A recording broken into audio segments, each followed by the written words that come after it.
I do that too. And I look down and I had 3 phone calls, you know.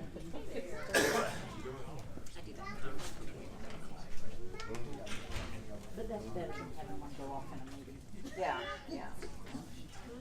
That's when we've had to do one. I couldn't find the phone. I mean, it's in my purse.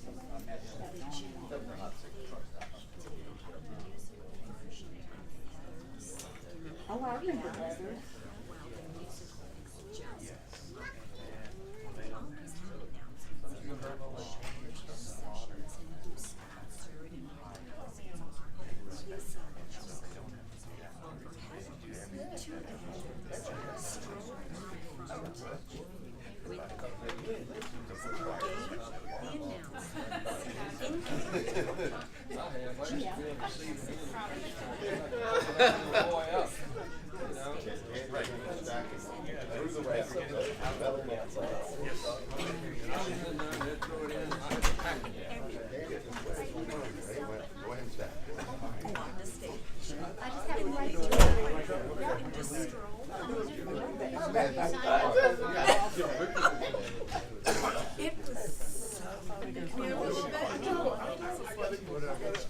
Yes. Oh, yes.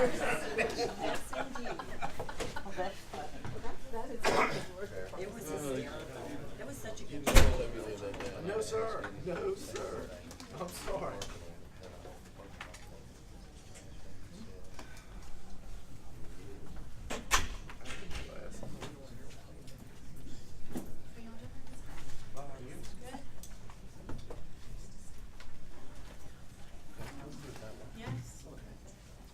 Hi, you're the boss. This is your show.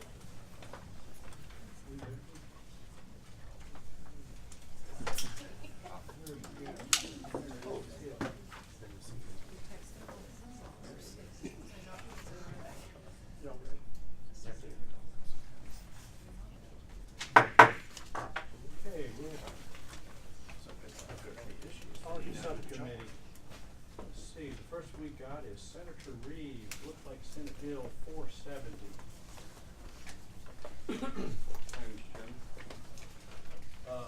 Members of the subcommittee, 470 is a bill that allows farmers the opportunity to sell rabbits to Breaking it up. allow them to serve to both individuals and to restaurants a limited number of rabbits. The challenge that they have is there's only one inspector, to my understanding, that does this. They're all the way down towards Blacksburg. And this came to me from a farmer up in the northern Virginia area who would like to be able to do that. The markup on a rabbit is not very much, I can tell you. And by the time that they were to pay that inspector $40 an hour, including travel to witness the processing of every rabbit they did, if they were selling, you know, maybe 10 or 12 at most, what most farmers might want to do. If you exclude all that stuff, they actually can't afford to do it, so they can't sell their rabbits. So I think they make about $3 on a rabbit, if they're lucky. And that's the bill, Mr. Chairman, so it does allow them, there still is an inspection process, and pretty simple deal. Any questions from the committee? Okay. Mr. Chairman, so how many rabbits are we talking about, you know, that these farmers usually raise? 'Cause I know it's a home Well, business and. you have commercial rabbit suppliers. This is not that. These Right. are small farms. The reality is they really only process 10 or 12 at a time. It takes about 15 minutes to process a rabbit, including roundup and transportation to process a rabbit. Mainly, they said they get about $4 from the restaurant and have about $3 in the animal. So do the math, I guess. Okay, any other questions? Is anyone, let me ask this, start, was anyone here in opposition to this bill? Okay, I. Move to recommend reporting. That's good enough. I have a motion and a second. Any discussion? All in favor, please say aye. Aye. Okay, carry, Senator. Oh, Thank you, guys. well, I guess Well, we're over here. we got a vote. Oh, yes, thank you. Pull that one out of the hat. Long day, long day. We got all here. Senator Chapin, he's not not in here, is he? I know he said he has some folks here and needs to get back. We'll take him when he gets in. How about Senator D-Step? Is he in here? Okay. Well, doggone it, we gotta take Senator Sproul. Good timing, sir. Okay. May I stand? Yes, sir, you stand or sit, and Senator, we've heard a bill that's almost identical to this before, this committee has. So we're gonna, of course, hear your testimony, and we'll keep it very limited on both sides, and we're gonna see if, and I think you're aware there may be an amendment on this or so, just kinda wanna set the ground rules. So Senator, the floor is yours. Mr. Chairman, first of all, the bill that you heard on this side, different. We heard what you said on the other bill. And because they would say, hey, well then, we made some changes. Based on what the bill that was killed on your side said, hey, that will not fly. So in my bill, so tell what we did. Okay. To amend the bill, to clarify that this bill does not apply to animals served in a farm for purpose, response to feedback from the Virginia Agricultural Council and the hunting dogs. We remove the prohibited overnight changing, which was feedback I received from Animal Control Office. I am concerned that the weather restriction in the bill will prohibit this. Number 3, we remove prohibit all mental change, also based on feedback received from the Animal Control. Number 4, we remove the language which allows telling a dog owner when the owner is present in the property. Was changed. And lastly, there was concern also in looking at the bill on line 39, starting at A, remove the part of which the actual effect of outdoors temperature, 32 Fahrenheit degrees and lower 85. I want to make amendment to remove that part. Mr. Chairman, we got to do something to protect dogs outside in the cold. I remove everything, Mr. Chairman, except the shirt on my back. I think to get what we want. We heard what y'all said. We heard clear what y'all concern was. We said, hey, let's look up why did they turn the bill down. And we made all these changes based on that. Plus, Mr. Chairman, we're willing to, if makes an amendment to strike on line 39, A to line 40, stop at B, to remove that out of the language. That was some heartburn. Okay. Also, Mr. Chairman, as far as the hunting dogs, we put in after, you can look at it, report after on line 38, after agriculture hunting, we put in the hunting activities to take care of the hunting dogs. So, but what I'm asking, Mr. Chairman, is this, all I'm trying to do is saying that at some point when the dog is left outside in the cold and it's too hot, we got to protect him. That's all it is. We know that at some point you have to change dogs. We understand that. But what about those conditions when you can't? No one, I believe, no one at this table can tell me they really believe in leaving a dog outside all the time when it's too cold and too hot. All I'm trying to do is protect the dog in the way I can, Mr. Chairman. Tell me how to do it. We took your concern and put them in my bill. We do have some speakers. Okay. First of all, let's, any questions from the committee? And So was there a substitute circulated, or we just? there's not a substitute yet circulated, but I did hear the senator say that he would view as a friendly amendment, if I'm right, Yes, sir. on 39. 38, No, all 39. No, 39, all of section A. Yes, sir. So get rid of the temperature piece. That's what he viewed as a friendly amendment. So, would someone like to go up before? Go ahead. Mr. Chair, King. I'd be happy to entertain that motion and to strike it, but because of the way it's got small a, small b, small c, it's not just a straight line amendment. Well, But in that's theory, just the idea is to take line A out of lines 39 to 40. Mr. Chairman. Yes, sir, Delegate Laura. I had, and I shared this with the patron, but I had some thoughts, because my problem throughout all of this is I think a dog in a pen deserves the same protections as a dog on a chain. And that's what the general code provides. And I had the occasion about a week and a half ago to speak to one of the judges in my district who hears these cases. And I asked him, I said, what would be the effect if we passed something like this? And I paraphrased. I said, would that not create a circumstance whereby if a dog was out in cold weather, that animal control maybe couldn't seize them if they weren't alive? Because we put things specifically in the code, setting them out separate for a reason. And one of the issues I had with the House bill, as y'all may recall, was I said, this is giving them greater protections than a dog that's out in the barnyard running loose. And some farms, that's how they stay. Or in a pen. And so towards that end, Mr. Chairman, I'm going to propose I'd ask Scott to work up some language. And could I offer that as an amendment for the committee's consideration at this time? Scott Chairman, will do we present. have an amendment already that Well, he didn't have. Mine's a little broader. Yeah, so, Mr. Chairman. So we can hear them both and the committee can decide which one they might prefer. Okay, okay, Parliamentarily, you would act on the broader one Yeah, first. exactly. okay. So yours is broader, is that right, Scott? Yes, sir. Okay, and we start with didn't, we didn't yeah, have so your motion. I didn't have a motion yet, Okay. guys. Report that to us, please, Scott. Well, I'll tell you what, let's report it first before we get the, or do you wanna get the motion before? Well, I'm gonna present it. If it doesn't get a second, then Okay. we go back to the other. We'll do that. Present it to us, please, okay? Mr. Chairman, this amendment would include the earlier suggested amendment.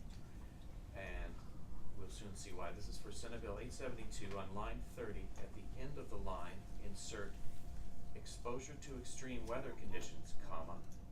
That's the first of 3 amendments. The second one would occur on line 37 all the way through line 42. Strike all the new language there, beginning with the outdoor tethering, ending with tornado warning. Lines 37 through 42. The third amendment would be on line 53. Well, Scott, maybe let's act on those two as a block. Okay. Wait, what does it, just to hear that.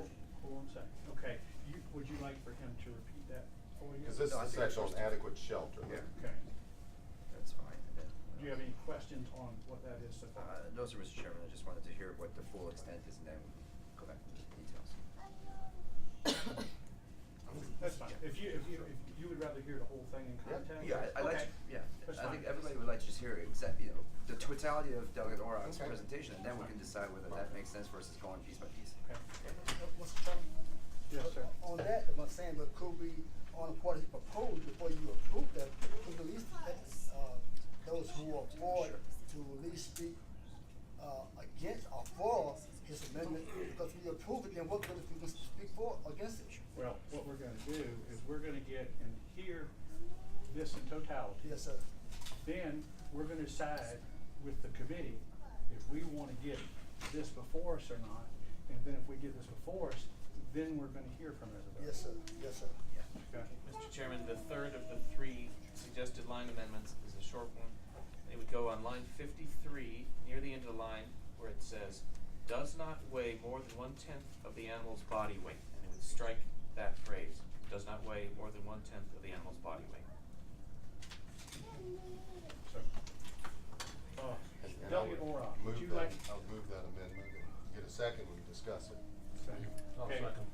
There's, okay, we have the motion before us and we have a second. Now we'll discuss these amendments. And Delegate Orok, would you like to tell us in your words what you view this does? Yeah, Mr. Chairman, the senators brought a, I think, a legitimate point. I think it's covered under the code, but if some animal control feel that they need greater latitude as it relates to extreme weather conditions, and I think we need to do it in the broad context, giving them as much latitude as possible. If we put it here in the general section, then when animal control officer sees an animal who seems to be suffering, whether on chain, in a pen, running loose, they would have the authority under the code to seize the animal and potentially seek further action against the owner. It wouldn't matter whether tethered or not. Mr. Chairman, I brought this forward in good faith. I must say I'm kind of tired of all the emails that have just called me anything but a nice person. And have equated this with somehow, if we didn't support the underlying bill as originally introduced, we were just cruel, heartless. I don't have any children of my own. Obviously, I'm not a Christian. I mean, the myriad of emails And so towards that end, I believe all animals deserve to be treated humanely. I think adequate shelter applies to all animals, no matter how they're confined. And my intent in putting forth this amendment is to make clear, we're gonna protect them all and let animal control do their job. The last part down there, in adequate space, I had some contact relative when we start defining a weight for the actual tether. If you've got a very small breed, that could be a little problematic when you're also requiring a 15-foot lead. And so that was my whole purpose in putting that one forward, that we're dictating, it's gotta be a longer lead than current law allows, and it can't be injury or pain to the animal. I think that all makes perfect sense. But I just felt that tying it to 1/10 of the animal's body weight was a little arbitrary, setting the standard ultimately we want the animals to be well cared for. And we want animal control to be able to intervene when they're not. So. Dr. Work, let me get something for my edification if I can. So what you're saying is we have it, the senator has it spelled out, temperatures, weather warnings, a lot of different criteria. You're leaving it to the discretion of the animal control officer, extreme weather conditions. Okay, explain to me on the other thing, if you will, when it takes the tether part out, you have a space where this animal is on a leash and he's got adequate housing of a dog house in there with straw in it and all that is adequate housing. What is the space confinement of the animal that's on a leash as opposed to the space confinement of the animal that's in a fenced-in area? Well, with this bill, it would go to the tether would have to be at least 15 feet in length, giving the animal 30 feet of run, versus in a cage, law elsewhere defines it only has to be a 10 by 10 structure. So they have more free running space. But we're extending that space as a result of this. Right now, it says at least 3 times the length of the animal. This would go to 4 times or 15 feet, whichever is the shorter distance. So it is giving the animals a lot more free roam and exercise room under the adequate space provision there. Okay. Mr. Chairman, I mean, I really appreciate the movement in this. The only thing that I worried is that, from what I've heard before, is that they wanted more specifics. They wanted the details. So I feel like we're back to square one, where we're giving it, up to the extreme weather conditions. So it's up to the purview of the officer. And I thought that's where we were moving towards, is try to give them those specificities that would be more helpful and give them the ability to work around those specificities. So I feel like we're kind of moving back to, again, it's just up to the purview, which I agree with. And then the second piece is that, doesn't it also now get rid of the fact that, I like the piece that it was about the companion animal is actively engaged in agricultural hunting activity. So would this then leave out the tethering of hunting, of your hunting dogs? Because we're not putting restrictions on Right. tethering specific, you don't need to have the exception to carve out the hunting. Yeah. That would allow, under the current statute, whatever they're able to do now while hunting, they'd be able to continue to do. Yeah, I think I appreciated whether they were actively engaged. And then the other piece, the 1/10 of the animal body weight, what was the issue with that? So we want to make sure that The fact that it's that just you're so, it now, would be so hard to actually, if you've got a enforce that. 15-foot lead on a very small it's dog, gonna weigh, yeah. it's gonna weigh more than the 10th of the dog's weight. I'm good, thank you, Mr. Chairman. Mr. Chairman, a question on line 58, and I guess this is for Delegate Ora. Do you need to put in there, or including hunting after agricultural animals or hunting? Do you need that also to cover the same thing that you did up above? I'll let you get your own amendment. Well, no, I mean, is it necessary? Okay, you're gonna do that? Okay. send it. Any other questions, committee? Senator? Mr. Chairman, I'm gonna speak 2 minutes, then I'm gonna pass someone out. Okay. First of all, you're missing the point. In the Senate, sir, we would say get your own bill. We are not talking about shelter. We're not talking about adequate housing. We're talking about telling the dogs. Dogs on the change. We're not talking about the housing. I mean, your bill, I don't know what that says. We are talking about a dog on the change, television. So when you shifted from television to shelter and adequate, now, if you leave it up to the officer, what happens if there are no officers around? What if the people know what the law says? The law says you can't do that. So then, we made all these changes. We hope we satisfied the hunting animals. Virginia Beach met with us earlier. They are satisfied with it. So everybody that who have met in my office say, hey, what is the problem? What can we do? So this bill is talking about telling the dogs and not talking about shelter or housing. Dog left outside in the cold on the change. That's what it is. Mr. Chairman, I'd like to call man up, please. Good afternoon, Mr. Chairman. Just to address the issue brought up by Delegate Auroch, I think one thing that we've seen is that when animals are tethered, they are in greater danger during severe weather. This bill would not prevent anybody from tethering their dog unless the weather is very dangerous in such a manner that adequate shelter under normal circumstances is not sufficient to protect the animal. So we compromised on the specific temperature to address some earlier concerns. The bill was amended to address all of the concerns that the committee brought up with regard to its house companion. And this is specifically just to address National Weather Service warnings and extreme weather conditions. The fact of the matter is that while obviously we would love to see the extra protection extended to dogs who are kept in pens, our experience has shown that dogs who are trapped at the end of a tether 24 hours a day often tangle, in which case they can't reach their shelter.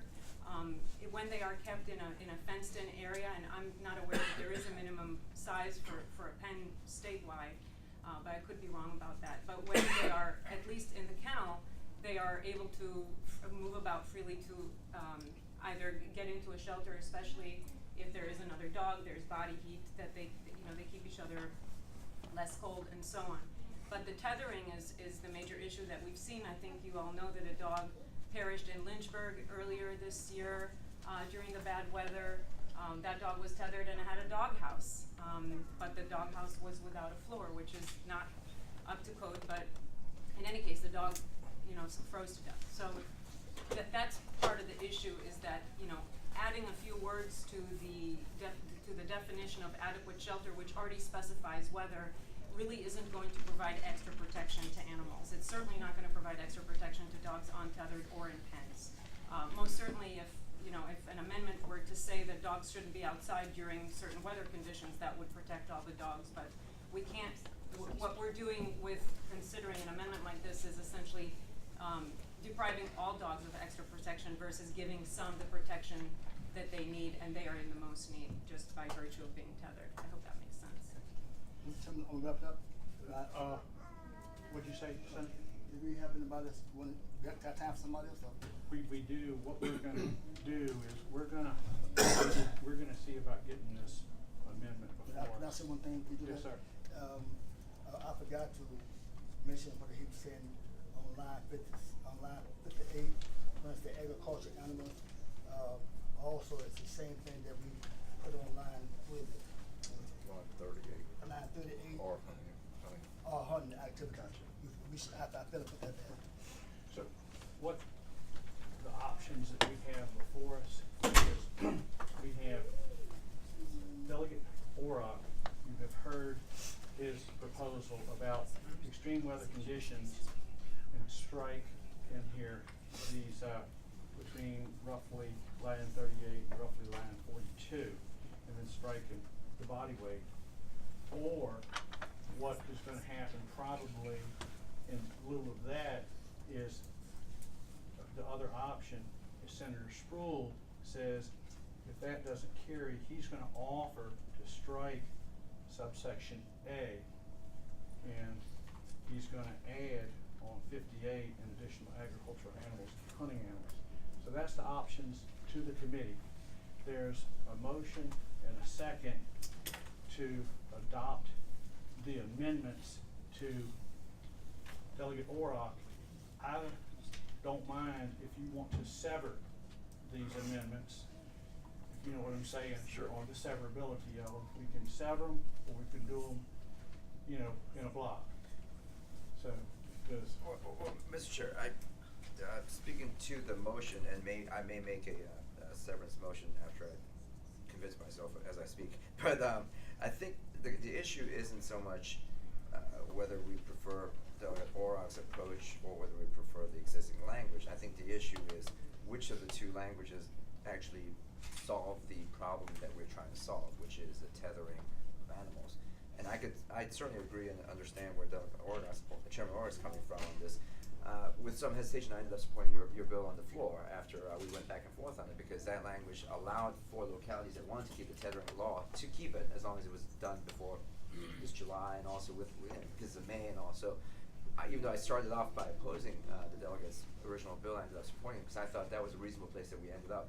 This is a separate issue from that, which is regardless of what local governments do, we at the state level want to set as a policy that we believe that tethering per se, under certain circumstances, is not adequate shelter. And so that's what Senator Spruill's language would do. I think what the delegate's trying to do, even though I see why Delegate Orrock might think it was a friendly amendment, but I think the way he drafts this, it doesn't become a friendly amendment, because you take out the word tethering completely, and by referring to the weather conditions, you're basically making this an expanded definition of what adequate space is, and not dealing with the tethering issue, which is really what it came down to. So with all due respect, I don't believe that Delegate Orrock's amendment reaches the goals that Senator Spruill is trying to accomplish. So for that purpose alone, I don't think that I'd be able to support that. Now, as to the severability, I do think that the first line amendment and the second line amendments go together, because they both deal with the same. Mr. Chairman, I'd recommend let's act on amendments relative to adequate shelter. That's right. And then the last one can discuss separately, because that gets stand alone. So I would move that we sever by having line amendments 1 and 2 together, and then the third one separate. Without objection, we'll do that. Thank you. Okay, so we'll amend the motion to do. So we'll just, I guess, One and vote two. on. We'll One and two vote first, too. on the first two first. Okay, is everyone clear? Sure. On here? Okay. What line did Mr. Chairman, the first two? So, It's where we added the language. Yeah, One just and the two. top part. New language. Yeah, and then the weight will be another Yeah. separate. Yeah. Thank you. Mr. Chairman, yes, sir. we're voting on a line amendment at the end of line 30 that said exposure, One and two, extreme two weather, yeah. Yes. And the line No, it's amendment. taking out this new language. That's right. Oh, those two Yes. together? Uh-huh. I thought it was those two. No, Okay, I got it. Got it? Is everyone Okay. clear on it? Okay. All in favor of the motion, please raise your hand. Okay. And all against. Okay. 2 against. Okay. So now that motion carries. So we have that before us. We're gonna vote on the second motion, which is down here, on line 53, does not weigh more than 1/10 of the animal's body weight. Okay, we've got that in the motion. Any discussion? All in favor of that? Did you got that? We'll need a second, and I'll second. Okay, so, any discussion? All in favor of that motion, raise your right hand. That part's Okay. not controversial. So, And one more amendment, sir. One more. Hunting. Yeah, Okay. Line 58. Line 58, Senator okay, Spruill. Senator Spruill, and after agricultural animals, we'll add, what, Scott? Mr. Chairman, we could say, or animals engaged in hunting activities. Okay, I'm with that. Actively engaged? Yeah, that's. I think you don't wanna put active because, and I will use as an example, if you've got the dog tethered to your truck before you're actively out there, then you You're out. potentially, you're not hunting at that juncture, but it is a part of the hunting process. your motion is, Whatever Scott said. what Scott said, engaged in hunting activities. Okay, everyone clear on that? Go read it again. Mr. Chairman, at the end of line 58, after agricultural animals, the amendment would add, or animals engaged in hunting activities. Mr. Chair. You don't like that, Charles? Yeah, speak to the amendment. Well, I think that applies to me, they have to be in the process of hunting. No, that was the word active. That's why I took active out. Okay. So, Yeah, Mr. Chair, even though we just struck lines 37, 38, it might be instructive for grammatical purposes, which there you talk about companion animals is actively engaged in agricultural hunting activity. If the words actively engaged causes heartburn, I might suggest we redo that whole sentence to say that shall not apply to animals engaged in agricultural or hunting activity. That way I think that's it's consistent. That's fine. And it Well, takes away the active you language. understand Yes, sir. the principle of what we're telling Scott, Yeah. and we'll trust Scott to do that for us, okay? All right, well, Delegate You Locke have- and I will make sure the language comes back right. Perfect. There you go. Chairman, I mean, I just wanna push back a little bit. Okay. Actively engaged, if you're out with your animals and you've got them tied to your truck when you're going out, it's cause you're out actively hunting. For me, I thought that was a really good piece of the bill, because I do see that as actively engaged. Why was it here and then we're not gonna accept it there? Help me some more here, because I'm still struggling with why we wouldn't be a little bit more proactive about the actively engaged. My father-in-law goes out hunting with his dogs, I know the process.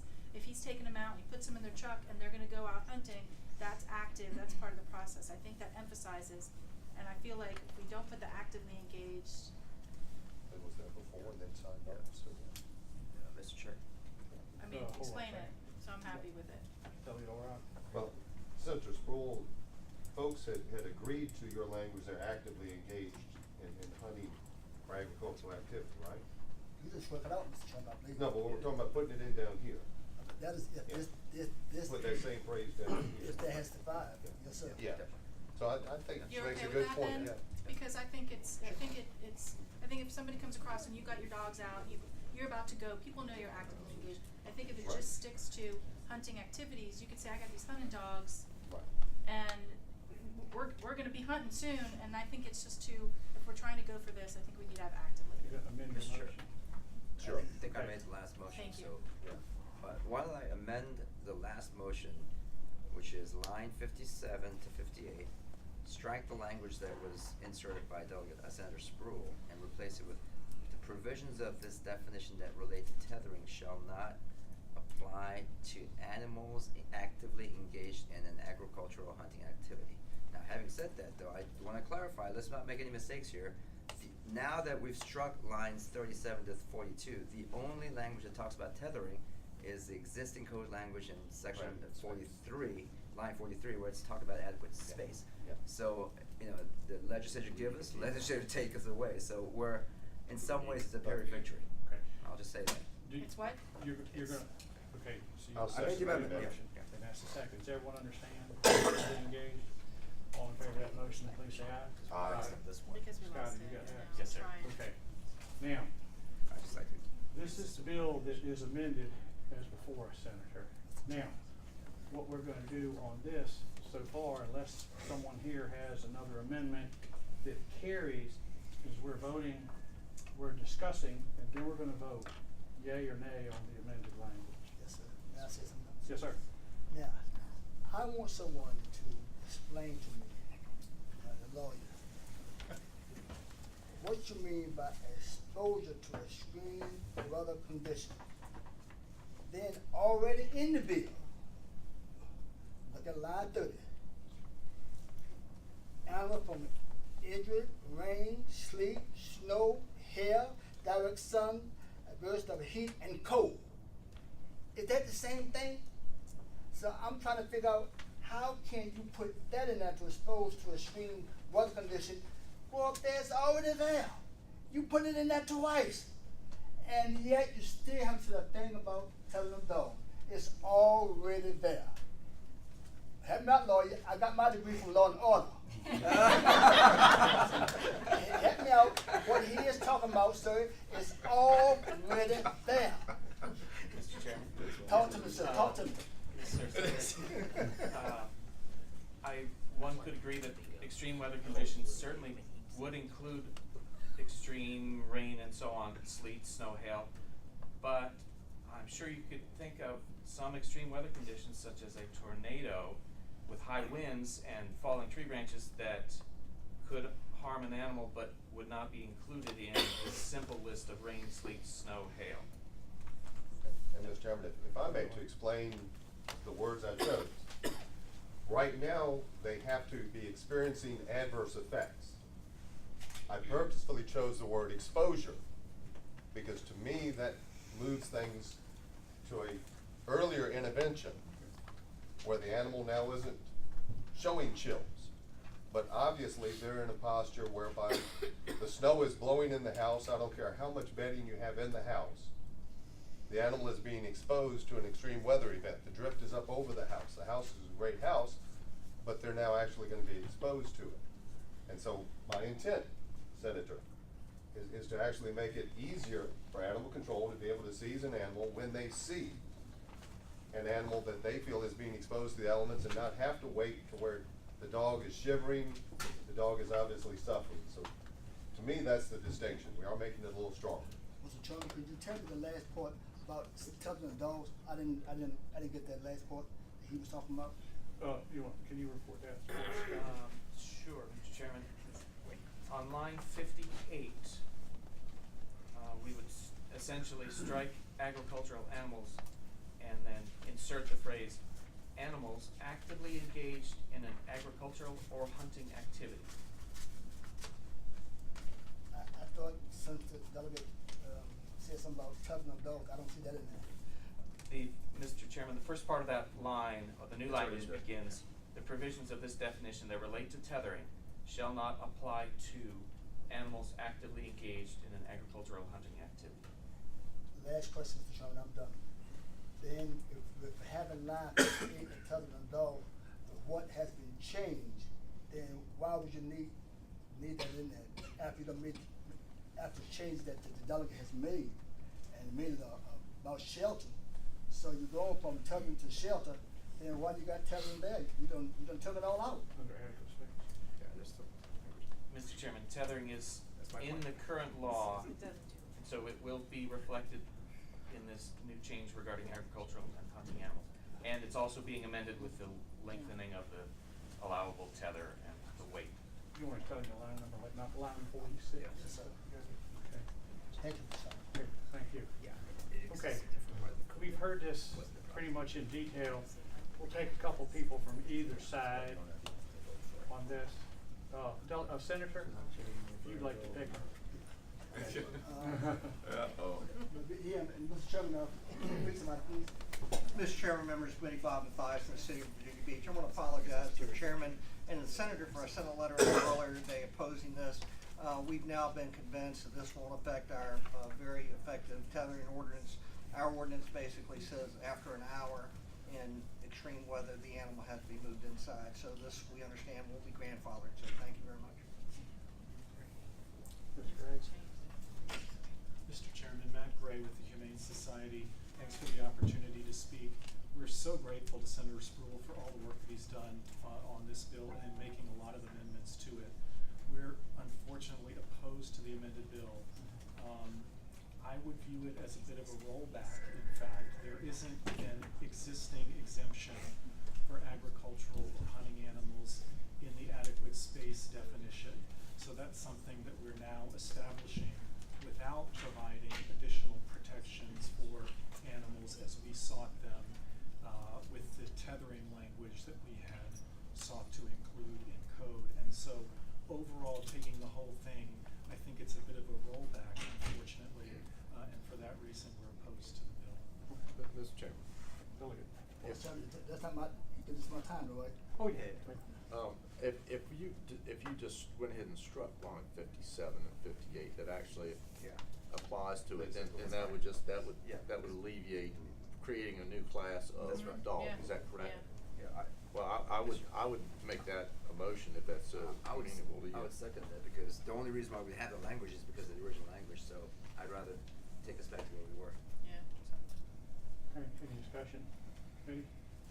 All in favor of that, say aye. Aye. Okay, we'll just strike that, we just talked about.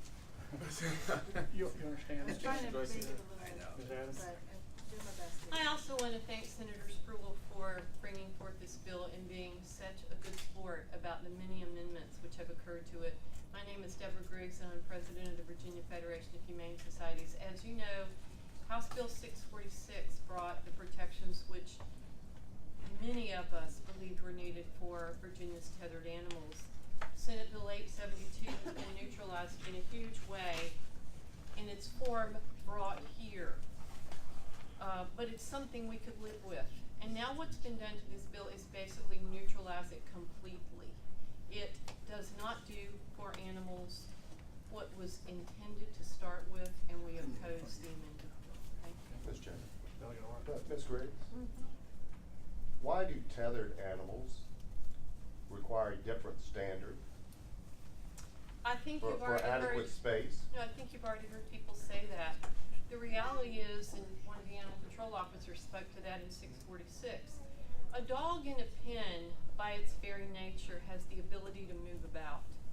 A dog on it, and I'll add what the animal control officer said, maybe she'll speak for herself. When a dog is in a pen, there's a certain socialization that occurs because the owner has to be involved with the dog, unless they're totally not feeding it or giving it water. Tethered dogs, people can throw food, they can scoop water, but more importantly, tethered dogs can get wrapped around a tree. They can be in such a position they can't even get to their shelter. They can't get out of the sun, and they can't get relief from extreme cold. So tethered animals are in a special needs case, and that's why we need this. Mr. Chairman, not another question, but just reading the code. It currently is illegal under adequate space that if the animal becomes entangled with other objects or animals, that's already illegal. I understand that. I would respond to that to say that by the time the dog is dead, it's too late. Shall I have one last speaker? Okay. I'm Tiffany Webb. I am with the Alawite County Sheriff's Office Animal Service Division. I'm an animal control officer. I was hired by my locality to serve and protect the animals within it, and also hold the citizens accountable for their actions or lack thereof in regards to the welfare of the animals, and educate when necessary. Prior to the amendments, I myself, as an animal control officer, and I believe my constituents and citizens would also be in support prior to the amendments of this bill. I was very in favor of all of the heat advisories, the National Weather Service, hurricane warning, and tropical storm warnings. For the instance of my own discouraging case where I charged somebody with cruelty during Hurricane Matthews when flooding came. There was 20 hunting dogs and 3 died. They were tethered. They had no access to get away. They had wrapped themselves clearly around the dog house that was in the facility. They could not get on top of the dog house. They had nothing. Another reason why tethering is important in my position in a rural locality, we experience many citizens who try to think they're doing the right thing by helping those tethered dogs by providing food and then calling us. This puts the citizens at risk who are trying to do the right thing. They fix the job before I get there to enforce any actions. I have been hired in respect for the animals that I'm here to serve and protect. I hold myself to a standard of above and beyond care for the animals in my locality. This bill, prior to the amendments, I think serves as a good base for the state of Virginia to be on. Not all animal control officers are going to be like me. Not all animal control officers go above and beyond. They're complacent. And I think this bill raises the standards of care as well as the standards of training and enforcement of the officers to do their job better, because at the end of the day, we want to strive for better than average care. And this bill protects the tethered animals that don't have an option or a way out. Thank you, Mr. Chairman. Lastly, I'm asking the committee if you're really concerned, and leave the politics part of it, you're really concerned about animals. I'm asking y'all, please, don't support the amendment. Go back to the original bill. Thank you so much, Mr. Chairman. Okay, the bill amended is before us. Discussion committee? Mr. Chairman? Yes. I agree. I will say I'm not a dog person. I'm not, I got on this committee, I'm not a dog person, but I followed this, I got cats, still love me. But I really think that before it was amended, it was really, from what I've heard, all this, I thought we were really going forward and giving us some provisions, and I'm not on the prevailing side, but I wish we would reconsider the bill without the amendments. Thank you. That's your motion. That's my motion. Okay. That's not a proper motion. I Yeah, know. you Sure. can't. You know, I'm it's just- not on the prevailing side. I know, Okay. I'm just saying, Okay. putting it out there that Okay. I thought this was. I move to recommend reporting as amended. Second. Okay, there's a motion and a second, any discussion? All in favor of, well, please cast your vote. To report the bill. Okay, the bill reports as amended, 4-3. Okay? Thank you. Thank you, sir. Thank you, Mr. Elder. Senator Chapin, is going to come in? Yes, sir. He did come in and then he left. No, he's here. He's here? Senator. Oh, he's hiding. It's crowded. Senator, did you want to take up the airboat bill first? Would you like to conform that to that other fine bill? I would love to conform that to that other line. Okay. So moved. Okay. There's a motion, we'll have a second. Second. That one we just didn't meet. You all understand what we're voting on now? No, what are we Okay. doing? No, the airbill money.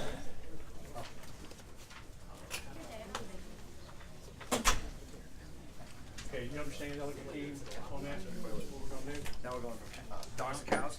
No? No, we just put this one. Everybody. This is Dogs the to airboat to bill. hunting deer. Oh, this is there. We're gonna get the substitute before us. Hey, But it's the House version. It's the House version, the senator agrees to it. So, someone please move the substitute. second. Okay, all in favor say aye. Aye. Okay, someone make a, Move to report as amended. okay. Any discussion, all in favor say aye. Do you have to remember the bill number? The house bill number? It was mine, Oh. that one Must that I be had great. with the airboat bill, yeah. You voted for it. Oh, I'm sorry, Right. I just. This just. So we're ready to vote. It was the 1390. I'm not sure. we voted for it. I'm sure I did. Anytime I see it, very nice. It's a no-brainer to me.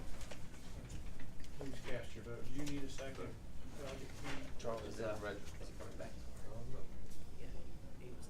Hey, yeah, you got it. Finger's too big, I guess. By a vote of 7-0, that measure passes. Okay, Senator Chapin, you've got a cattle bill. I do. Yes, sir. Are you ready for that bill? Yes, sir, we are. Please give your attention to the senator.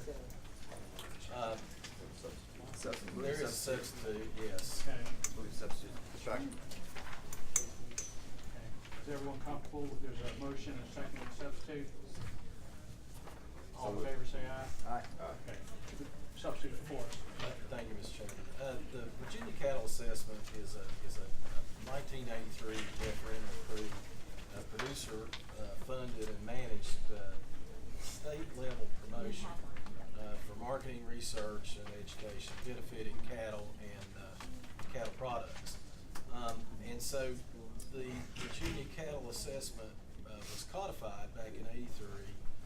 It was mistakenly uncollected since 1986. In 2016, this body required that no collections take place until July 1, 2018, and that an industry survey be conducted. So last year, that survey was conducted through 33 meetings across the state, and there was an indication to approve reinstating the assessment and an increased 25 cents collection per head, and have the assessment include a refund provision rather than remain mandatory as it currently is. Where we are today, without this legislative action beginning July 1, 2018, the 25 cents collection per head will begin again, and it's after not occurring since 1986. It'll be mandatory, there'll be no refund provisions or guidance as to how the funds are to be used and utilized. So, and also, it's important to note that without legislative action, there's nothing to prevent the Attorney General or Tax Department from collecting past assessments, from looking at rolling back on some of these assessments that have not collected once it begins to be collected in July 1. So my goal in bringing this bill was to create a program that works for Virginia cattle producers, to set up a promotion, education, marketing, and research program that can provide increased value to Virginia cattle producers. And as such, I met with a lot of interested parties as recently as this morning, in fact, including Delegate Ferris, to attempt to find a consensus on a lot of the points. While not everyone got everything they were looking for, I believe that what you have before you in the substitute is a much improved version of the bill, and it goes a long way to addressing the concerns that were shared with us earlier today when we had this meeting. We had people on the telephone too. So the substitute before you provides that, first of all, it provides that the tax department cannot collect assessments that were not paid prior to July 1, 2018. So it protects the livestock markets, the handlers and others from back payment fees and interest. It delays the collection of assessment until January 1, 2019 to allow the producers and owners to set up a system of collection and a board to be appointed by the governor to manage the programs. It reduces the amount of assessment from $1 to 75 cents. This is slightly more than the 68 cents that the previous assessment amount would have been if it had been there with inflation. It requires the cattle industry to develop a business plan with the cattle industry and utilizing public input on how to best expend the assessment funds to meet the goals of the assessment and to promote the Virginia cattle industry.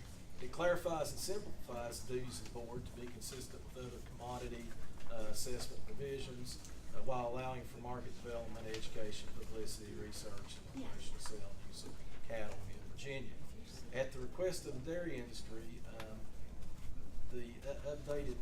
the exemption is updated for calves to be sold at 99 pounds or less, and the exemption for cattle returned to the farm. There's an exemption for both those items. At the request of Delegate Ferris, the substitute increased the number of members of the board to 11, ensuring that it's reflective of the cattle industry and specifying the industry groups who are asked to submit nominations to the governor. Also, at the request of Delegate Ferris, it is specified in the substitute that a board member cannot also serve on a national or state beef checkoff board, there being a feeling that there's a conflict there. Also, at the request of Delegate Ferris, the substitute specifies that the chair of the board must come from the appointed members and with staggered terms during the initial terms of service.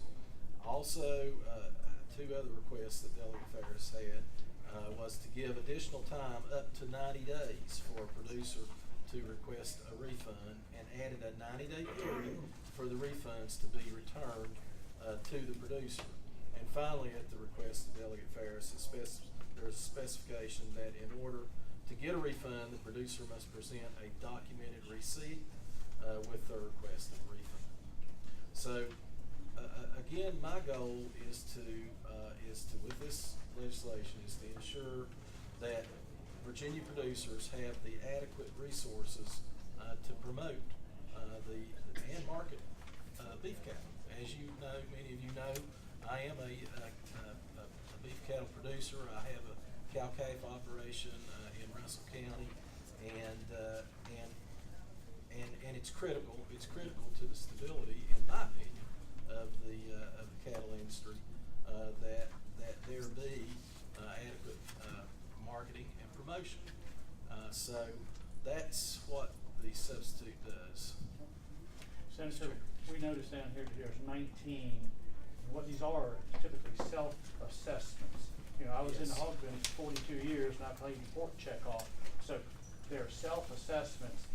You want to try to get as large a majority as possible within that particular industry to agree to self-assess theirself, but then everyone is assessed, so some people don't get a free ride, so to speak, whether it's pork industry, the potato, the sheep, etc. So a lot of us on this committee have seen this before with cotton and peanuts and the rest of us, but there are a few new members on this committee that haven't seen it. So that's pretty much what it is. It's a self-assessment within this particular commodity industry or commodity group for promotion and marketing and advertisement for their particular commodity. So, Delegate O'Rourke. Well, Mr. Chairman, the one significant change this does now, if they don't want to participate, they can get their money back, but they'll still benefit from all the folks who voluntarily took the assessment. But I understand that's what was necessary to get the increase in the assessment, so I understand why we've done that. So this might end up being the template going forward. I don't know. Mr. Chairman? Yes. Yeah, that was my question is, it seemed like a good compromise in the sense that I think smaller cattle producers were worried about. Was that an issue of why there was the compromise on that, or was it just, some people just don't want to participate? You'd have to ask the senator. Or asparagus. Yeah. Well, I would say that I was just wondering. there are people that may not wish to participate. We're not really sure about that. There were people that, although these meetings were held all across the Commonwealth, and a lot of people know about this and have been. I've been at several meetings where this was discussed. Some people didn't. Some producers didn't. You know, in fairness to them, they weren't aware of the program, and so it was coming as a surprise to them, and they prefer that it be handled a different way. You know, that they be able to opt out on the front end as opposed to as a refund, and so. But the refund mechanism is the mechanism that has been used by most states when they have these type of self-promotional programs. Well, the senator has explained it. We'll take a couple of people that agree with this legislation. Please come forward and speak, and then we'll take a couple of people in opposition. So, do we have anyone that needs to tell us anything different than the senator has told us, or you want to tell us you concur? Mr. Chairman, thank you for letting me come. My name is Steve Hopkins, owner of Riverview Farms Cattle in Louisa, Virginia. I worked with Virginia cattlemen for quite a few years, aware of the process of the last 2 years of trying to gather the data for this. 81% of the producers, I believe, surveyed were in favor of it when it was explained. A lot of times you're not going to get 100% buy-in from producers. That's just not going to happen. But when it was explained how the program worked compared to what it would go back to, the 25 cents that would be mandatory, by far the majority were in favor of it. And I believe over 2,000 responses with over 3,000 people reach, it's a fair representation of what I think the whole industry would be if you surveyed, if you provided the information. Yes, there are people against it, but have they heard completely that this can be used on the production side? It doesn't have to be only used on the product side as the beef checkoff and so forth. I believe it's a fair representation. The majority of the producers want it, and I'd just like to voice my support and thanks for Senator Chafin for bringing this up and trying to get this corrected. Thank you. Yes, ma'am. Yeah. Hello, I'm Emily Edmondson, and I'm a cow-calf producer from Tazewell County. I also am on the State Board of Directors of the Virginia Farm Bureau Federation. I represent the counties from Tazewell to Lee. And I also am the chairman of the Livestock Committee. And we are here in support of Senate Bill 374, the substitute that Senator Chafin brought to you today. The senator also put into the substitute, that there would be a 5-year sunset along with this bill. We want you to know about that. Anyway, we have a process within the Farm Bureau where we generate legislation or ideas for legislation, and it's a grassroots process. And the support of this particular bill and concept made it through our processes and with much support. So, if you all have any questions, let me know. Mr. Chairman, members of the committee, Katie Frazier with the Virginia Agribusiness Council.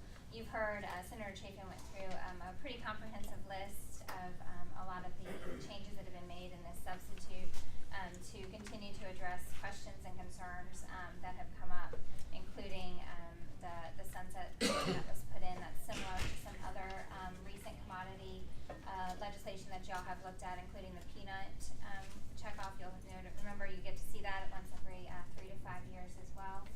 So that is not unusual. What is unusual, as you pointed out, is the refund provision, and that was requested at the request of the cattle industry, and so therefore we do support it. I will also note that I have heard some concerns about conflicts of interest or these funds being utilized for federal or state lobbying activity. The Code of Virginia, and on the substitute, I believe it's lines 35 through 36, there is a specific prohibition for all commodity boards, whether that be cotton or cattle or peanut or pork, that no funds can be utilized for any legislative or political activity that are collected. And that is a long-term policy decision that the legislature has made, and so that governs every single policy and commodity checkoff board that's out there. So I do believe that there are also a couple cattle producers who have traveled from across the state to be here, but in the interest of your time and the later hour, I'll just ask that they stand. That'd be wonderful. Anyone in favor of this legislation, please let us know by standing or raising your hand or something. Oh my goodness. Oh my goodness. That's why they didn't make any money selling hogs. Okay. Is anyone here in opposition to this measure? Yes, sir. Okay. My name is Brooke Miller, and I'm a cattle producer from Rappahannock County, Virginia. Along with my brother Hodge, we own and operate Ginger Hill Angus in Washington, Virginia. We've been operating. I haven't been in for 60 years. I've been in for my whole life. I'm not 60 yet, thank God. And we're strongly opposed to this bill. The process has not been inclusive at all. It's, I think it's been hidden. A large majority of cattle producers, irregardless of what you'll hear, have not heard about this bill and are only hearing about this bill at the present time. The survey that was generated was not well advertised, and it was given to a friendly audience, and there was no certification of such results. So I call into question the results of the survey. Any bill that calls for money to be taken out of cattle producers' hands or pockets and put into a lobbying or a policy or another organization should be decided upon by the cattle producers by referendum. The people that are proponents of this bill do not want it to come to referendum because they know it will fail. This is a strong topic issue, and many people are not here because they were not aware of this bill until the last several weeks. Now, when Senator Chapin got up on the floor, the bill was very much different, and it passed overwhelmingly in the Senate. He said, "This is supported by the cattlemen and is voluntary." Well, if you take my funds, and it's not supported by the cattlemen, and if you take my funds out of my pocket and I have to work to get my funds back, that is not the definition of voluntary. I oppose any assessment to the cattle producers of Virginia unless they decide upon it by referendum, and they should have the ability to recall it by referendum every so often to make sure that it stays accountable to the people that are paying into this tax. Thank you very much. Anyone else? Okay. Yes, sir. Mr. Chairman, board members, Jerry Turner. I'm a cow-calf producer in Page County, Virginia. I oppose this bill, and I have a handout I'd like to present to you if you would allow me to. Sure. Okay. There's two of them, and what it is a copy of my. Okay, thank you. Let me have one of them, please. Take that.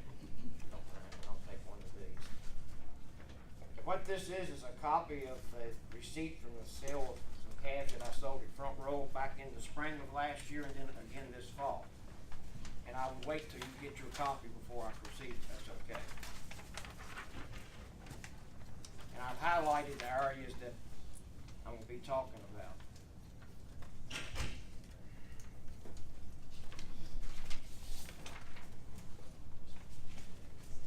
I'm sorry I wasn't able to get this to you prior to the meeting.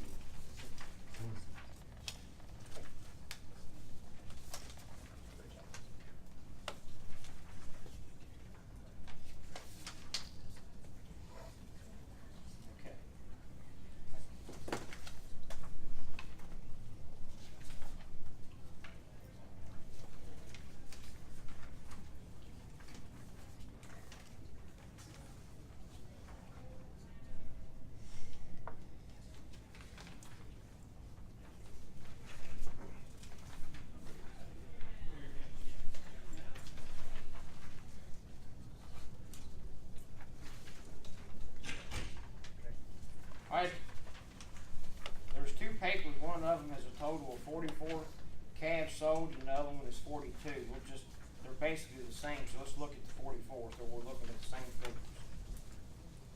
44 calves were sold in April of 2017 for a total of $33,283. Out of that $33,000, it cost me $1,092 to sell those 44 calves. Now I'm not taking anything away from the sale barn owner. He has to have his commission as well.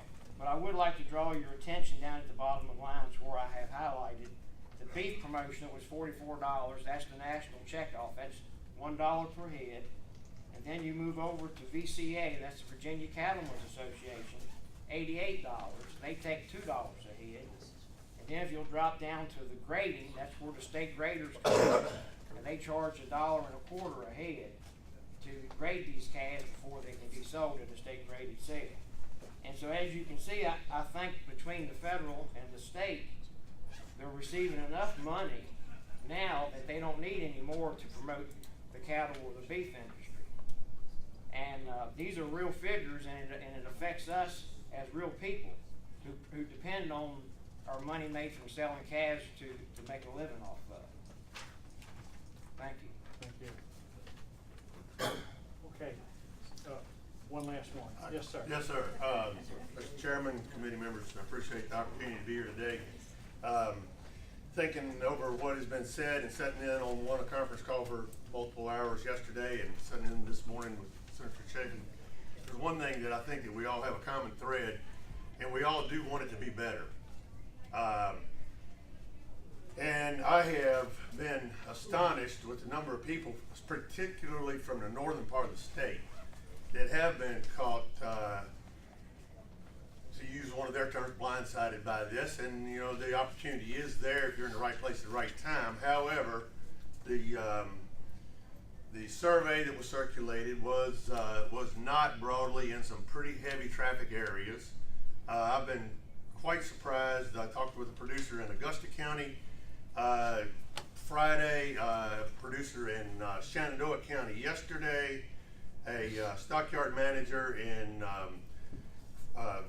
Frederick County just yesterday evening as well, who was aware of it, but had absolutely no outreach in terms of buy-in into this. One thing that's pretty clear is after sitting in on that conference call yesterday and then the meeting this morning, that when I consider the number of people who I consider to be pretty bright businessmen that chose the wrong field as it's looked for the last couple of years, because this has not been good business, but we are determined to make it better. But the number of people that have been excluded from this process tells me that we've also excluded a lot of potentially very good ideas. And to go forward, I just, my view in trying to digest this, I really do believe that this is premature from the standpoint that there's a lot of things in question, and if you don't want heartburn, and I don't really, when I've talked to people, it's not that they're against paying something to get something. They really just want some buy-in, and if you talk about the potential for them to have to fill out some form to have their money refunded. I think that's greater possibility when they feel like they didn't have any input in it to start with. The one thing that I do believe is that when you called for a survey, that there probably should have been some ground rules on how the survey was put out there, and then how the results were validated, just because that's just the way things should be. I think with some of the phone calls that I've gotten from some other people that I did not reach out to, they have questions about some previous funds that have been collected and how that they have been either misappropriated or not handled well. And so the question is whether this needs to be highly scrutinized. And at this point, again, I believe this is a premature bill or baby, and I do not support the bill. I suggest that we go back and try to figure out something that's more appealing to everyone. Could we have a show of hands of anyone that is opposed to this bill? Mr. Chairman, can we have some other people give a statement? Well, I cut the testimony off on the others. We'll get one more. One more. Thank you, members of the committee, for allowing me to speak. My name is David Miller. I'm Brooke's son. I'm here to present a letter on behalf of Bobby Grove of Somerville, Virginia, who unfortunately was not able to be here today. Dear Chairman Marshall and Vice Chairman Poindexter, the purpose of this letter is to identify and discuss some of the major problems with SB 374, the Virginia Beef Checkoff Bill. The original support for this bill was based on a flawed and biased survey by the Virginia Cattlemen's Association, and the bill itself contains serious conflicts of interest. However, before these concerns can be addressed, we need to establish that the Virginia Cattlemen's Association, or VCA, does not represent the rank and file cattle producer of Virginia. They claim to represent all cattle producers in Virginia, but they do not. Years ago, the VCA did an excellent job representing Virginia cattle producers. However, they have slowly morphed into a different organization, one that does not represent many of Virginia's cattle farmers. Following is a brief example. The Virginia Beef Expo is the largest and best attended beef cattle event in the state. The expo generally lasts for 4 days and consists of purebred and commercial cattle sales, junior sales, trade shows, and fellowship. The VCA managed this event from its inception until 2014. Then they abandoned the Beef Expo and today have no role in the management of the event. How can the VCA not be involved in the biggest cattle event in Virginia? The answer is because they do not represent the rank and file cattle producers anymore. They represent the packer-friendly views of their national affiliate, the National Cattlemen's Beef Association, or NCBA. The NCBA is a large and highly successful lobbying organization with offices in Washington, D.C. They claim to represent everyone involved in the beef industry, from the cow-calf producer to the feeder cattle to the multinational meat packer. However, when policy decisions need to be made that forces them to choose between the cow-calf producer and the multinational meat packer, they always choose to support the money and power base found with the multinational meat packer. Following is a brief example. Country of origin labeling, or COOL, was legislation that required beef cuts to be labeled in the grocery store, similar to vegetable and fruit produce, identifying the country where the animal was born, where it was raised, and where it was harvested. Consumers and cow-calf producers were strongly in favor of COOL, while the meat packers strongly opposed it. Meat packers opposed COOL because without it, they could label Mexican and Canadian beef as a product of the USA, completely undifferentiated from beef that was born, raised, and harvested in the U.S. This allowed the meat packers to use foreign beef to help them control supply and thus the price they would pay for American cattle. Much to the disappointment of the multinational meat packers and their lobbyists from NCBA, COOL became law in the 2002 Farm Bill. However, even after it became law, the NCBA, with support from the VCA, continued to lobby against COOL and prevented COOL from being funded until 2009. Congress finally funded COOL in the spring of 2009. Shortly after COOL went into effect, feeder cattle prices started rising. Feeder cattle are the primary product marketed by Virginia cattle farmers. Over the next few years, feeder cattle prices rose from approximately $1 a pound to over $2.35 a pound. Then, in the spring of 2015, with the feeder cattle prices at an all-time high, the World Trade Organization ruled that COOL violated the NAFTA trade agreement. The NCBA pounced and lobbied Congress even harder to repeal COOL. In the fall of 2015, Congress repealed the COOL law and prices collapsed rapidly, falling from over $2.35 a pound to about $1.50 a pound in just a few months, where prices have approximately stayed. Meat packers are now making record profits. The multinational meat packers, NCBA and VCA, won the battle while the Virginia feeder cattle producers and consumers lost. The VCA does not represent the Virginia farmer, they represent the NCBA. Support for SB 374 is largely based on a biased survey conducted by VCA. Less than 10% of Virginia producers were surveyed, and VCA cherry-picked producers they knew would be sympathetic to their views to survey. For example, surveys were conducted at regional meetings with cattle groups that were affiliated with VCA. Other surveys were conducted at Virginia Cooperative Extension educational seminars. These seminars are generally attended by new or hobby cattlemen. VCA spoke at these meetings in support of the checkoff prior to conducting the survey. The fact that the checkoff was going to be discussed at these meetings was never advertised, and it was never an agenda item. No one was ever asked to speak with an opposing point of view. No wonder VCA reported that the survey results showed producers favored the checkoff. In fact, most cattle producers were completely unaware that this checkoff proposal existed until it was well into the legislative process. Livestock auction markets were likewise ignorant of the existence of this bill. One livestock auction market recently conducted their own survey and found that over 95% of their clients were opposed to the assessment. The blatant conflict of interest provided by SB 3074 is troubling. The bill requires that the governor to appoint the members of the board that would oversee the funds collected by the checkoff assessment. However, the pool of candidates from which the governor selects the board members is picked by the VCA. If VCA controls the pool of candidates, then VCA controls the board. Any organization or straw man of that organization that participates in the selection process of board members should be ineligible to apply for checkoff funds. Likewise, any organization which participates in lobbying activities should be ineligible to apply for checkoff funds. Unfortunately, there is no language in SB 374 that would prohibit VCA from selecting the pool of candidates for the board, and then select those same individuals for money from the checkoff to fund their pet projects. One additional issue with SB 374 is that its proponents claim the assessment is voluntary.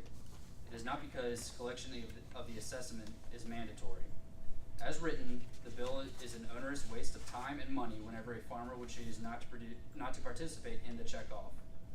Auction markets would be required to collect the assessment and send it to the state.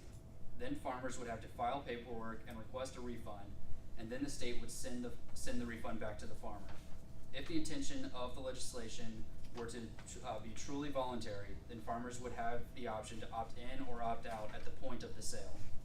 Proponents of the bill know that many farmers sell 10 head of cattle or fewer at one time, and would therefore not spend the time required to fill out paperwork and request a small refund. This would allow the fund to grow at the expense of farmers who do not support the program.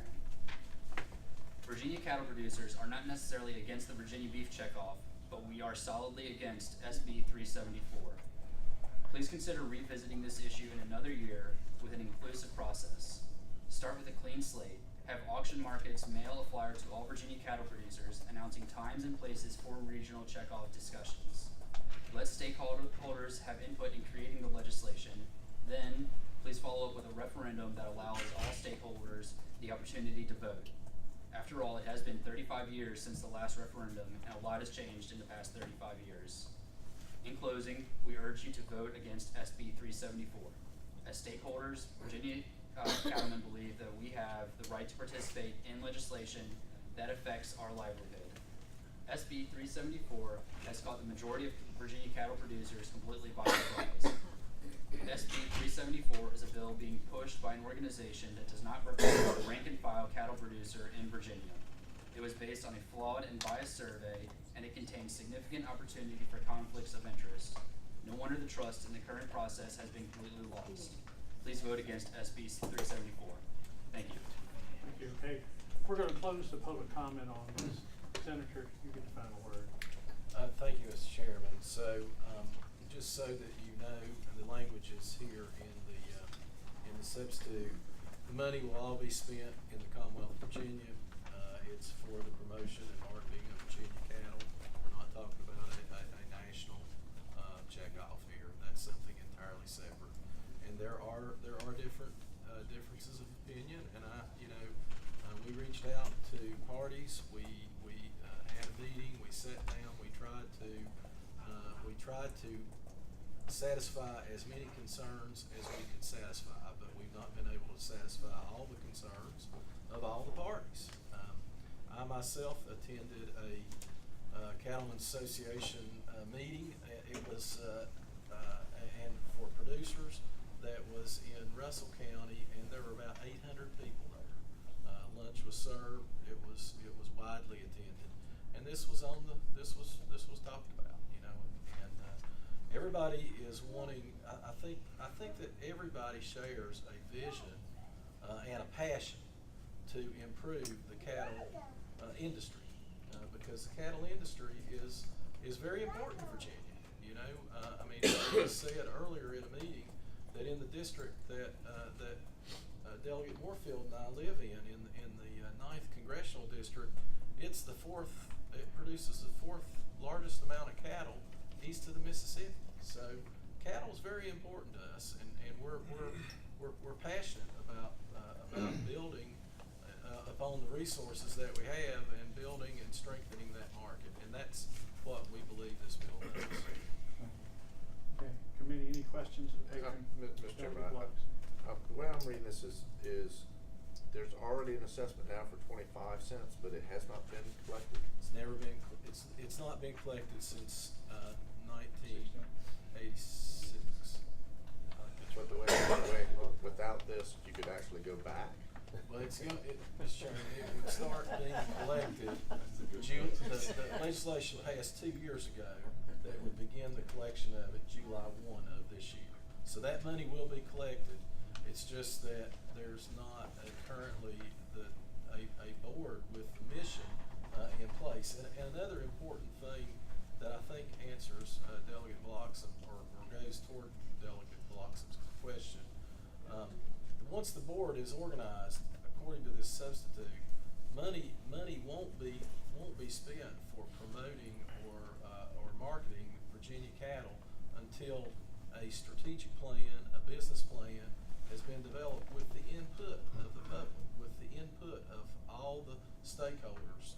They'll be able to attend these meetings, have their opinions heard, and be part and once again be invited to be a part of this process. Thank you, Dr. Mr. Chairman, if I may briefly, so am I correct, Senator, if we don't pass this, then starting July 1 of this year, there's going to be a 25-cent assessment that nobody can get back. It will have the provisions, as the young man just spoke to, where all of the current board will then be appointed by the governor, recommendations made by the Cattlemen's Association. And your substitute addresses and reconfigures the board and takes input from several entities, Farm Bureau, and even, as I read it, gives the governor the latitude to actually freelance if he chooses. So as our kind of choice, we can either, the existing law, 25 cents, you don't get a choice. Or 75 cents, but you can get it back, and understand if you're not selling many, you're not gonna ask for it back. If I'm selling 10 head, I'm not gonna go for $7.50, ain't worth it. But is that kind of where we are? Mr. Chairman, I think that is where they are. I mean, I'm going to be selling hundreds of head, and I'm not going to be asking for it back. And I dare say a lot of producers will not ask for the money back because they want to see if this can provide more stability and more push to the market. They want to see what this can do for the production of beef in Virginia. Mr.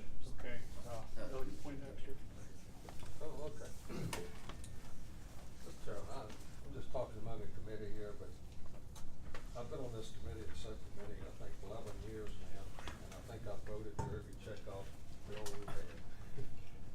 But I don't recall anything like the disagreement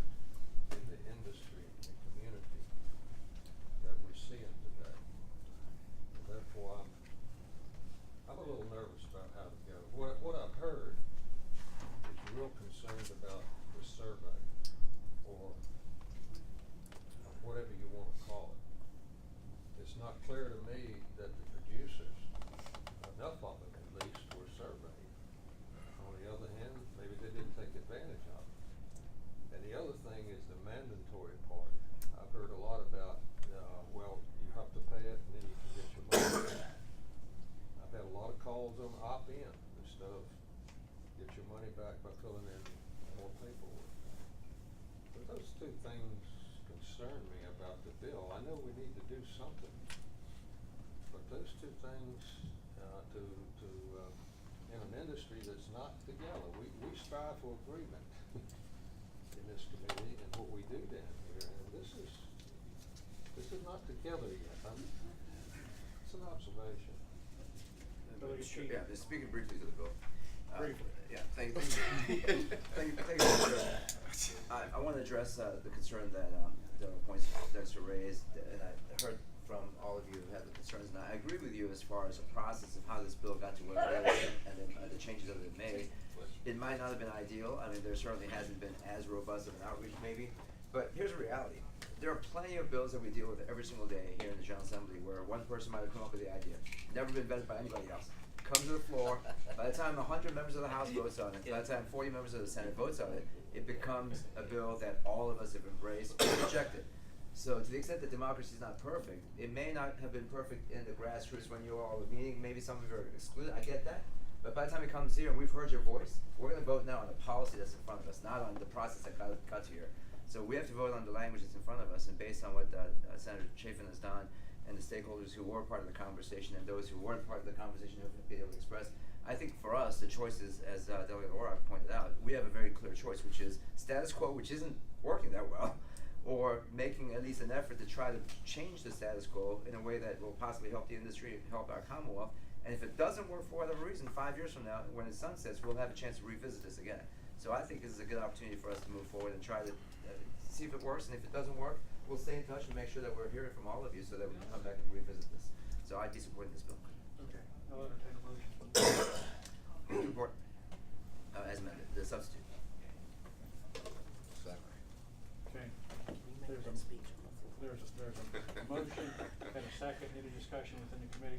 I would make a substitute motion to pass the bill by for the day and see if we can make some fixes in it the next week.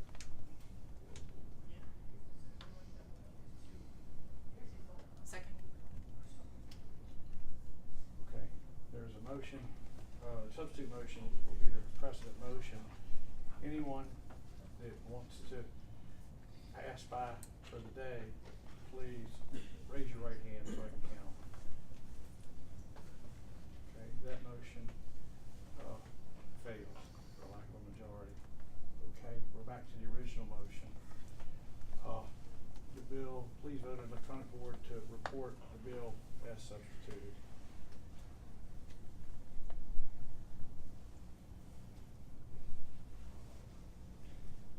The bill reports 5-3. It'll be on the regular calendar on Thank you, Mr. Chairman.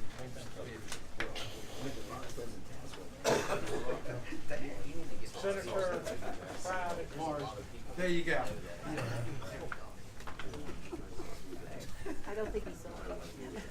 No, I was wondering if the audience with Dorothy get a photo caught up in a tornado. I'm gonna sit in the line of sight.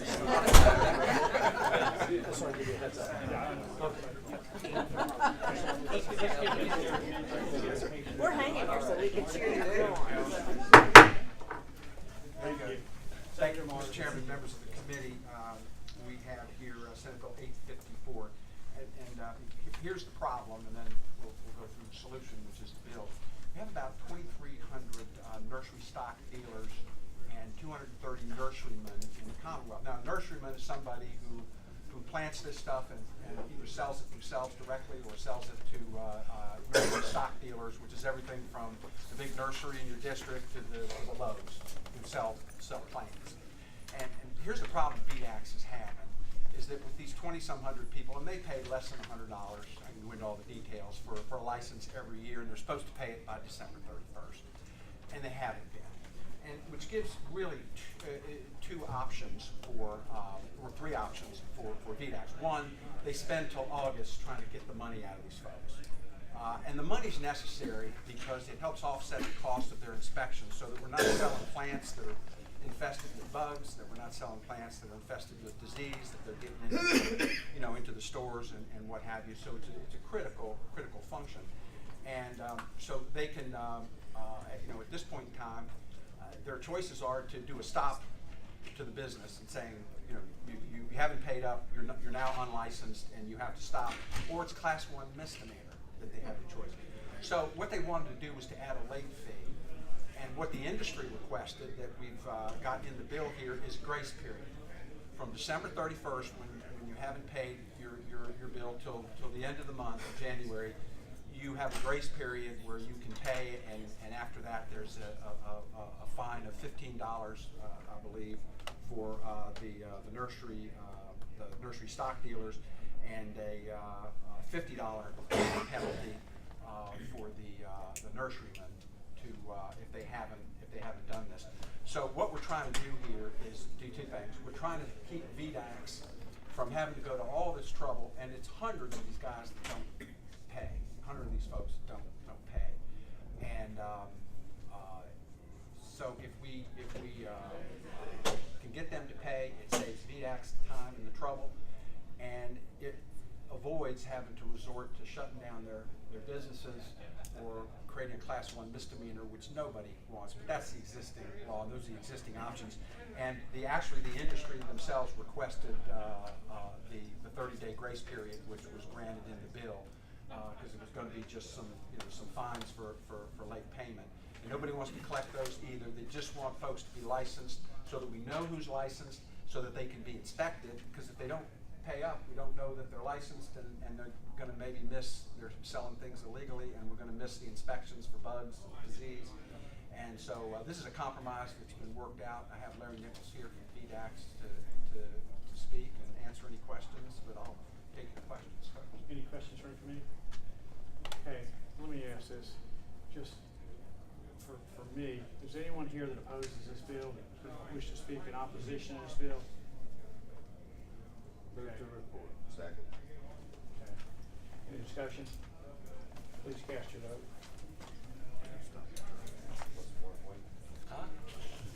I haven't seen that many green lights in 2 years. Don't come back again. Thank you. Wait, only 2 years? That's probably longer now.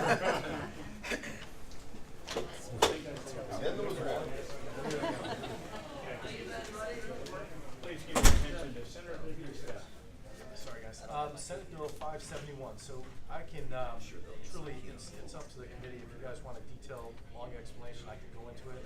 If you want a short Reader's Digest, Let's do the short one because it happened in our district, Senator. We were very aware of it. All right. Okay. So basically, what we're doing is this is the ask and tell bill. So in a nutshell, this is a very condensed Reader's Digest. We'll expand if needed. If a dog or cat has bitten somebody or another dog or cat, then the agency that gets that animal has to ask. And when somebody comes to adopt or an agency comes to pick up that dog, they have to tell. So that's kind of it in a nutshell. It's the ask and tell bill. I can go into greater detail if you all want it. But Senator, let me try this before we go into detail. Is anyone here that opposes this bill? Move to report. Second. That's how we work. Any discussion? Please cast your vote.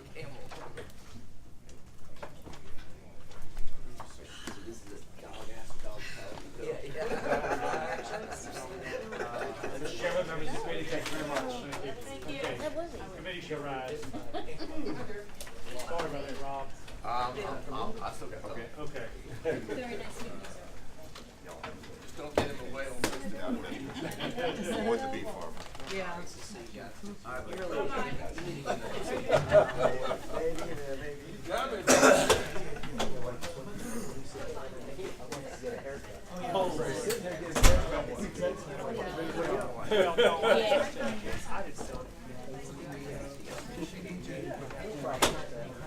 Should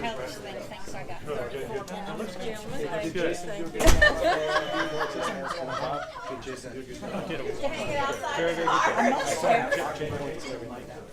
Well, Kathy, it's great to see you. I hope that this comes out really good this time. Don't be much for me. That's why he texted me when I want to do it to the seniors. Yeah, just said. Where'd you go? I think so. Thank you. Thanks, Bill. And she's going and she's representing the animals.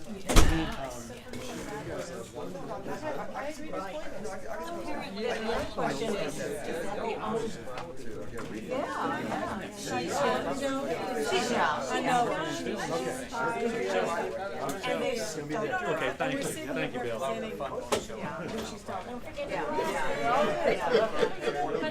We're cheering. We're cheering. I mean, I pay $1 these times. Yeah. I understand. That's me too. I'm right there with you. As my eye doctor says, it's because of the number of birthdays you celebrate. That's right. I've never worn before. We're done too. The Yeah. only thing I like about the stairs is, Bill, I don't think we're opposing that. Yeah. That's the one going from 5 to 4 days. Yeah, I'm fine with that. Yeah. You're in support of that. Yeah, right? and it Yeah. came out fine, so I'm done. Yeah. We are, right, we're done? Yep. So, were you the one that, I was getting stuff was being sent to session and it took too long to get back? No, that Okay. wasn't me. Okay. Yeah, All right. no, I yeah. just wanted to Yeah. apologize to any of the clerks that I was well, taking that's- too long to get stuff back. We do Session. have deadlines to I get know, I in. didn't know, and now I know. Yeah. So let me know if that happens again. I certainly will. Gentlemen. She is so Back here again? And she's listening to the ARs. Oh, yeah. Sure. Thank you. I guess we'll, So the one thing I thought it, the whole thing about the money not being spent before the any fund, and I'm like, so does that mean that any funds, would we define that as they can't spend any money to have a meeting? So we may need to. Let's see if we can grab her. it doesn't say just any. Sharon, I'm just going out here.